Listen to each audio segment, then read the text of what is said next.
Hey, welcome back. This is the Epson Equity 1. This is part 2 of can we get this to recognize a aftermarket keyboard? So we tried to pull this whole module out here to get to the motherboard underneath. However, what I found was that all of these joiner plates in the back are screwed together. And to get them apart, you kind of have to disassemble everything. And I didn't really want to do that. So what we ended up doing was actually taking off the faceplate. I was going to pull this floppy module out. As you can see, it's loose on this side. It's actually spot welded in one spot on the other side, or it might just be that it's rusted in place where it was supposed to be spot welded.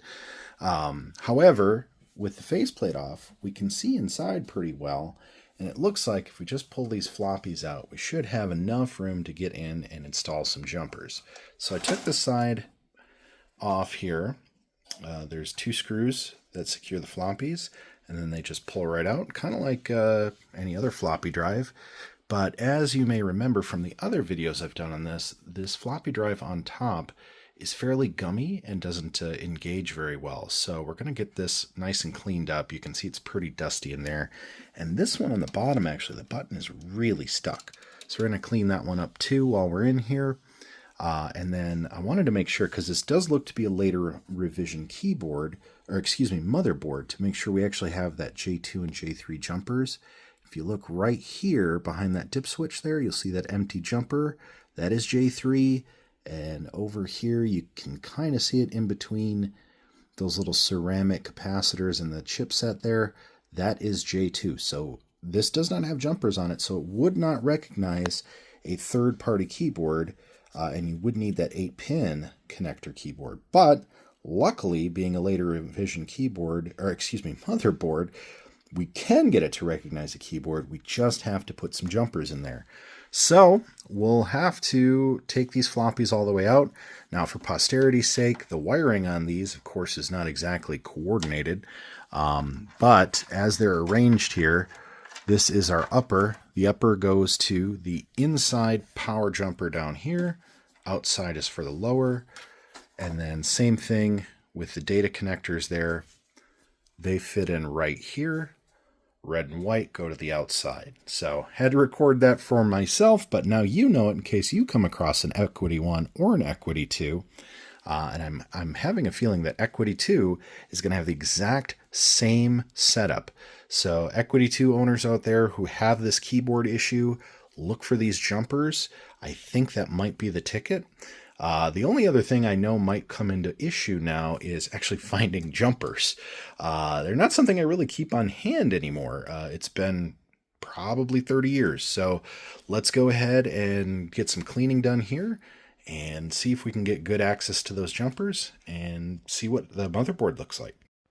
Well, as you may imagine, this is not exactly what I was hoping to find, although it's a good opportunity to get this all nice and cleaned out, and I was able to kind of look over these floppies, and they do need a little bit of cleaning and lubrication. The good news, though, is I think with a nice set of needle nose, I can probably worm in a jumper to jump those pins on both sets, J2 and J3. The bad news is hopefully nothing ever needs to be serviced under here, because it would take a lot to get this out of the case and do some actual work on it. But we'll have to dig out some jumpers and just see what we can do to get this keyboard thing figured out. Okay, so you'll have to forgive the camera angle here, but I'm trying to give you guys a good look at the jumper while installing the jumper. And I'm going to just go out on a limb here and say that this is going to be kind of tough, but we're going to give it a shot. And fortunately, I actually had some jumpers on an old donor board that I think will work. Hopefully these aren't like any kind of unusual size, but you can probably see it here. There's your jumper.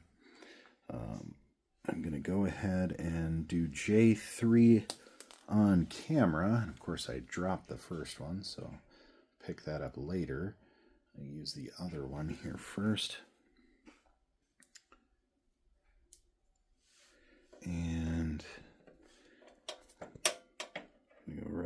over top of these dip switches.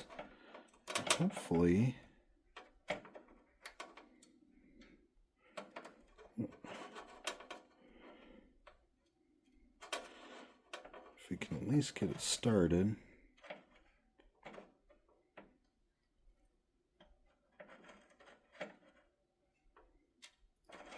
Well, we got it in there next to it, but not on it. I think I'm going to try and use a smaller tool here, but where you saw that drop, that is your J3 jumper, and that is one of the two you have to jump to use a non-Epson keyboard per the product bulletin that came out. Again, I believe it was dated 1989, January 89. So another style needle nose here.